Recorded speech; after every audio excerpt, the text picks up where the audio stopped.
A los que nos gusta el buen café de verdad, lo pasamos muy mal cuando tenemos que ir a un bar o una cafetería y no encontramos dónde tomar un buen café fuera de casa. Soy Bea Mesas, si a ti también te ha pasado, quédate hasta el final para saber dónde no tomar café y cómo encontrar buenos rinconcitos donde sí tomar café fuera de casa.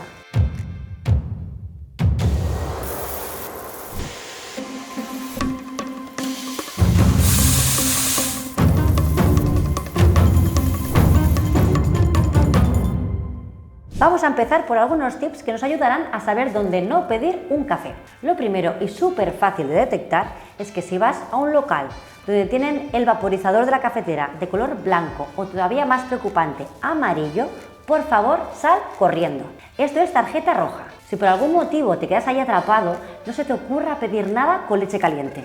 El vaporizador hay que limpiarlo siempre antes y después de cada uso y con una bayeta exclusiva para él. Lo segundo, si puedes ver la tolva del molino y ves granitos que brillan más unos que otros, significa que es un café con torrefacto. Y como ya hemos explicado algunas veces, el torrefacto es café que se ha tostado con azúcar y a altas temperaturas, que no es ni muy sano para nosotros, ni para las cafeteras, ni para los molinos. Y si todavía no has visto nuestro vídeo sobre el café torrefacto, te dejo un link por aquí arriba para que lo puedas ver. Tercero, y relacionado con el punto anterior, puedes fijarte también si la tolva está aceitosa o el plástico transparente se ha vuelto de color marrón. Eso es suciedad acumulada. Cada vez que se acaba el café y antes de llenar la tolva de nuevo, hay que limpiarla con papel seco. A medida que pasa el tiempo y sobre todo si el grado de tueste del café que se utiliza es alto, van migrando aceites hacia la superficie del grano. Cuanto más tostado está el café, hay más migraciones de aceite y eso hace que el proceso de oxidación y enranciado se acelere. Lo ideal es tener café donde todavía no hayan empezado a migrar los aceites hacia el grano. Pero si el café está aceitoso y se va impregnando en la tolva, hay que limpiarla para evitar que estos aceites se vayan enranciando y que se traslade ese sabor desagradable al café. Y si usan granos con torrefacto, todavía será mucho más fácil que se ensucie la tolva y se quede pegajosa por el azúcar.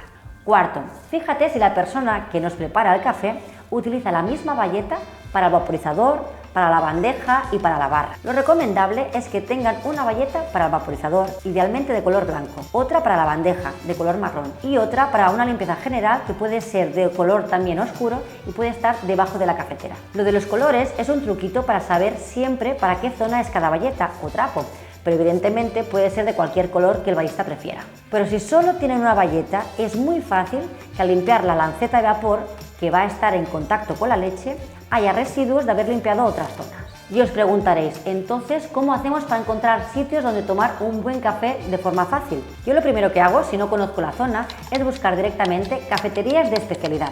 Y depende de las imágenes y de los comentarios, te puede dar algún indicio de si realmente lo es o no. Por ejemplo, fíjate en las fotos si utilizan café de algún tostador de especialidad. Así, como mínimo, sabemos que el café es bueno, aunque también es súper importante cómo te lo preparen. Lo segundo, si en las imágenes ves que con la taza y el plato del café no añaden un sobre de azúcar, es muy buena señal. Aquí abriríamos un gran debate.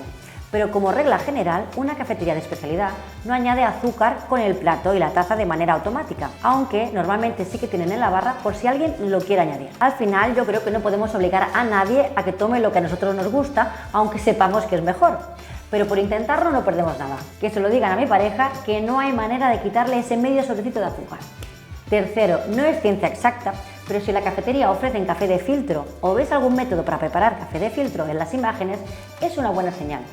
Como mínimo, la persona que ha montado el local sabe de café y lo normal es que tenga un buen café y que sepa cómo prepararlo. Cuarto, prueba a investigar en los foros, blogs o en algún grupo donde sepas que se habla de café de especialidad. Siempre encontrarás a alguien que ha pasado por ahí antes que tú y tiene algún lugar para recomendar.